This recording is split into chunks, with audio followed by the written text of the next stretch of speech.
大家好，我係 YPAS7880嘅 Watch Artist 阿瑞，歡迎各位收睇。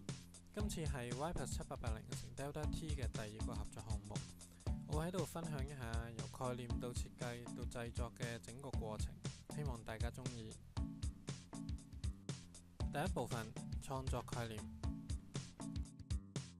承接上一個 First Flight Project，我諗咗幾個相關嘅主題，而最後我哋揀咗以機場作為今次嘅主題。而呢個呢，就係最初嘅概念設計圖啦。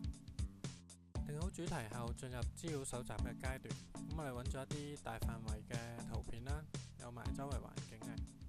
咁譬如仲有控制塔啊、機場客運大樓啦，仲有一啲唔同角度嘅 view。